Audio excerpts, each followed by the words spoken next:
while, it feels, since that game at Exeter. Has it been a long time for you? Has it given you sleepless nights or anything like that? It has, yeah. Not just the Exeter game, just the situation that we're in, the predicament that we're in. I've done a lot of work on my own mental health in the last 8 or 9 years, to try not to dwell too much on failure and negativity. And you still have to use it to try and inspire yourself, to motivate yourself, to learn. And so we have to guard against not capitulating like we did against Exeter, and we have done 2 or 3 times this season. That we've got to try and stop that. That's for sure. But you don't. There's no point dwelling on failure. You've got to try and look for positivity, look for ways that can get you success. And if you start gaining small margins and changing maybe the parameters of success, and I've spoken about this before, we've got to get back to the basics of doing what we know we can do well and getting them right before we try and do anything else. And hopefully we can take a step forward tomorrow. I guess the proof will be in it when the results come in, John, but there have been players that have been close to being back to join you, to not have played for nearly 2 weeks. How much of a help will that be? Well, it's always fingers crossed at the moment, and we're always trying to get people back because we've had that many people out this year. So we feel as though from certainly from the second game of the season, or maybe from the start when Michael Nottingham were injured in pre-season, we've always been looking to try and get people back. And that's an unusual position to be in as a manager when you've been in it all season. So I think I've been guilty of it in the past, and you wallow in the fact that you've got so many injuries, and you can be guilty of feeling sorry for yourselves a bit. There's nothing to gain from that. There's nothing that can be positive out of that. So rather than talking about the injured players, let's talk about the players who are available, and let's try and get a tune out of them. And I think, we still have had some good performances this season, nowhere near like the amount that I would like, but I know that we're capable of getting it right, and let's hopefully we get it right, in the remaining games that we've got to play. Talking of the ones who will be available, Nottingham, Coyle, Hamilton, are they likely to be in contention for you? We're going through English towns or cities then. Is there a place called Coyle? We'll go to another training session today, and then we're not going to risk players, and we're not going to rush people back for the sake of it. And certainly, in certain cases, it transcends football. So we've just got to be mindful of the 11 that we put out. They've got to be in the right condition. How hard is the temptation when you know they're 90%, when you know they're 80%, and they might be available to say, we desperately need you now? I think that's probably an ongoing battle in modern day football with management and the other departments in the football clubs. So I think that'll be the biggest bone of contention in football management today. We're quite fortunate, or unfortunate, whatever way you want to look at it. We haven't got that many departments, so the dissent or the discord doesn't spread that far. But we've all got to be on the same page, and it's easy. Everyone looks for excuses. Everyone looks to blame people. Oh, it's his fault because he's not back, or he shouldn't have come back and he got injured, or he's not been doing the right rehab, or he's not been doing the right training. And you can go round and round in circles. We've had a freak injury season this season. The medical staff have worked extremely hard to try and get the players back onto the pitch, and they have rehabilitated a lot of people this season. So in that respect, they have done a good job. It's not their fault that people are getting injured, and you're starting to blame doctors for people getting sick.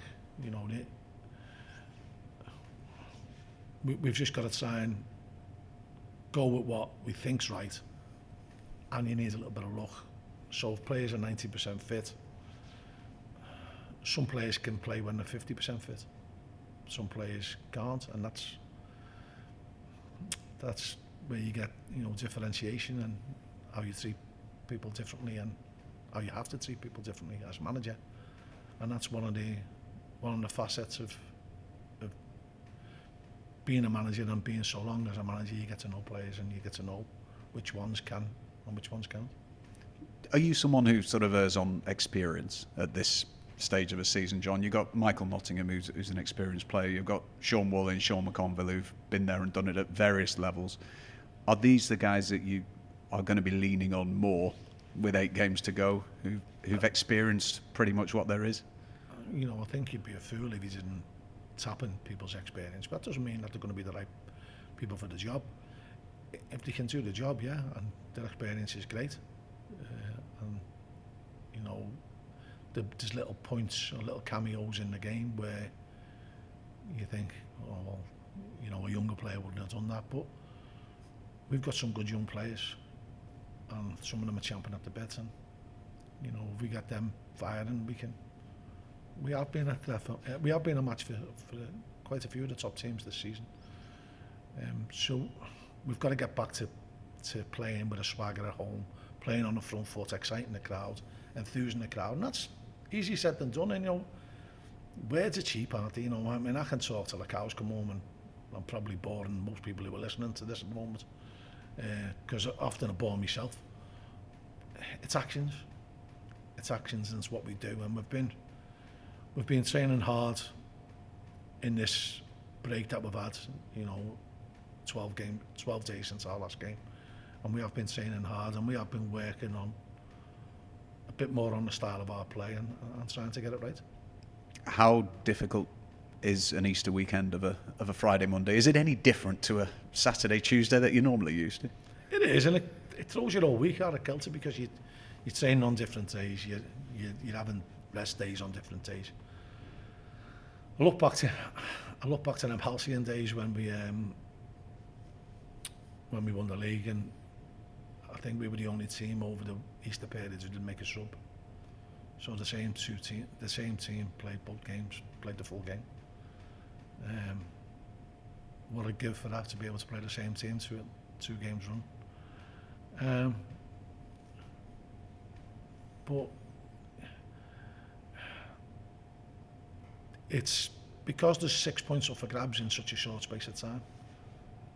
People see it as a bit of a watershed moment, and it could be a watershed moment in the battle for survival. Do you see that, even though you'll still have 6 to go after it, that this weekend's 2 games are just huge to set up the rest of the season? I think so, but I think the 8 games are huge.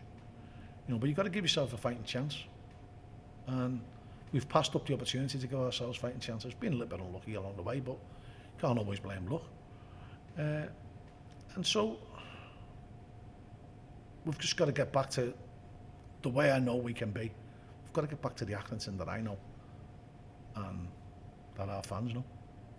How would you assess Port Vale as opponents at the moment? I think it's 1 win in 7. It was maybe a surprising home defeat last weekend for them. And I was at the game, and goals change games, big key moments. 30 seconds after the restart in the second half, they've missed a glorious opportunity from about 13, 14 yards that you'd expect their player to score. And then Cambridge go up the other end and score. And it affects you mentally, and it did affect them mentally. If you watch the clips of their other games, they could have scored 4 or 5 against Fleetwood. And obviously they took a 2-0 lead against Portsmouth away from home, so you'd be very, very foolish if you were going to be writing them off because they got beat 2-0 by Cambridge. There's going to be freak results from between now and the end of the season. Cambridge played with the tails up and played really well in the second half, but that's what happens when you score a goal, and goals are the key currency in football, and everyone's trying to deal in them, aren't they? Just finally, have you revised your points tally target? Do you know what it might take? No, I wouldn't have a clue now. The thing is that we need to find wins. We need to win games, and you know, you've just got to sound. We're going to need at least 2, possibly 3, 4. So we've got to find a way to do that.